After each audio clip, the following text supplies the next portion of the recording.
This video may contain content too mature for some viewers. Content including swearing, violent assaults, and graphic images. Viewer discretion advised. Good day everyone, Scriber here, and I have a really weird one for you today. See, now I was wondering why the Foundation would keep this until the last part. Just because it's smart doesn't mean it's not twisted. SCP-1013 Cockatrice. Containment class is Keter. These aren't listed, but the assumed disruption class is going to be Eki, and risk class is Danger. Special containment procedure. Standard safety procedures for visually reactive items EDA are to be posted at all times. Any staff entering the containment area are to review the document before entering, and wear AR-68 armored variant hazmat suit. Staff leaving the area with damaged suits are to remain in quarantine for at least 1 hour. Staff that are paralyzed during feeding, cleaning, or testing are to immediately be moved to medical custody until 5 hours after the recovery.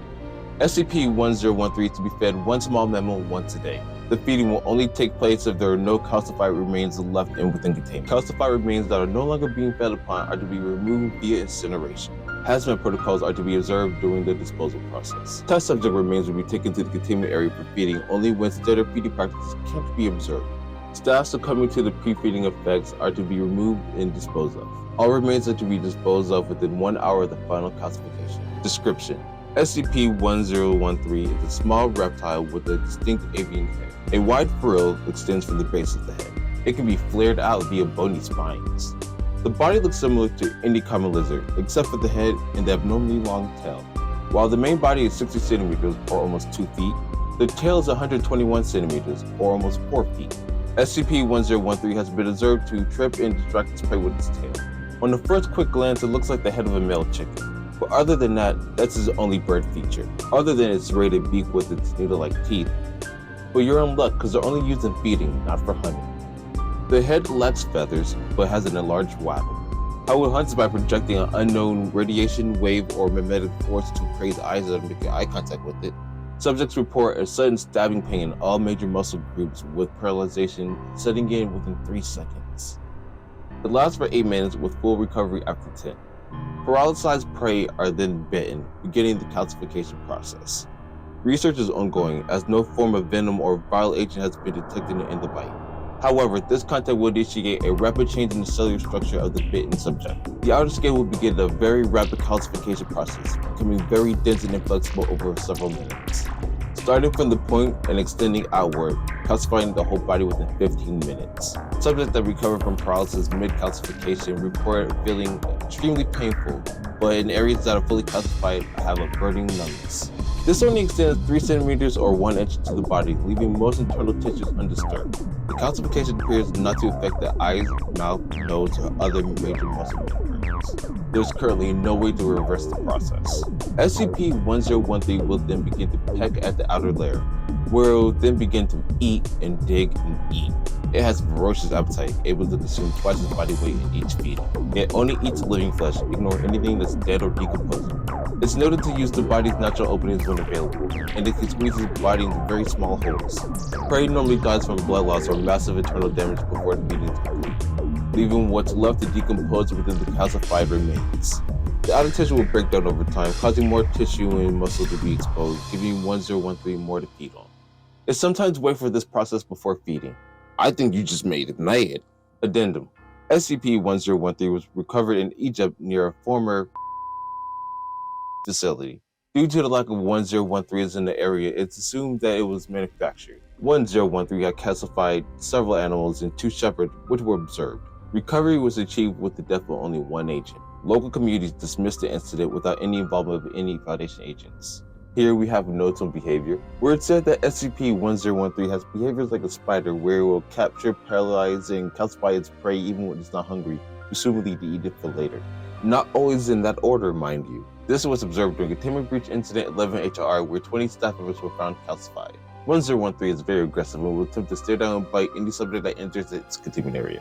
The document notes its frills, which can be lifted suddenly, causing a loud snapping, which is used to scare subjects into looking at them. The range of the paralyzing stare is about 54 meters, or about 177 feet.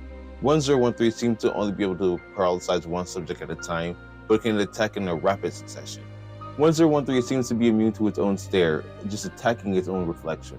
1013 also appears to feed only on mammals, feeding on things like fish, birds, and insects when near starving. It also prefers soft tissue, eating things like the eyes and tongue first whenever possible. And now the notes on its reproduction, which is level 2. So let me just... there we go. Don't worry about it. If you start to feel dizzy, that means the amnestics are starting to work. Testing into its feeding habits are ongoing and partially successful. The Foundation was curious with this near-endless hunger that is not normal for reptiles. It was thought that the paralyzation and the calcification was extremely taxing on the metabolism, causing the need to eat more. It's now very apparent that SCP-1013 reproduces by budding or basic cell division. It will eat a massive amount of tissue, increasing its body mass. It will then form cyst-like structures along its tail, each containing a juvenile. After about 48 hours, the juveniles will release themselves from the parents. The juvenile have no eating preference and will consume all biomatter, whether that's alive or dead. Unfortunately, they aren't cannibalistic and will just leave the calcified remains when there's no more food left. Juveniles would then seek out a place to begin rapid molting, doubling in size every 6 hours until they reach adult size. New adults would then begin to establish their territory so they can claim their spot in the eating-feeding cycle. Now, I want everyone to keep in mind that these cold, dark places could be things like ventilation staff, plumbing, old discarded clothes and shoes. It could be anywhere. And disrupting a juvenile during this period will provoke an instant attack.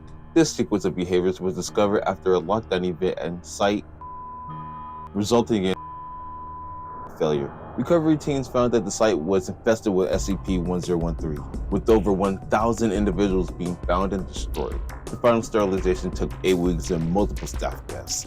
Research into control of its rampant reproductive cycle is ongoing, so they can turn into a bioweapon. See, this is our problem theories. Only existing to eat and breed is a bad time. Just look at the humans. The SCP universe, made by many people all over the world, is so extensive and fun to interact with. And I'm sure y'all have, will, or should go over the documents yourself and support all creators involved to bring you more, if you're interested. Be sure to keep an eye out when I release another video log, for the field keeps me very busy. Or check out one of our previous ones to catch yourself up.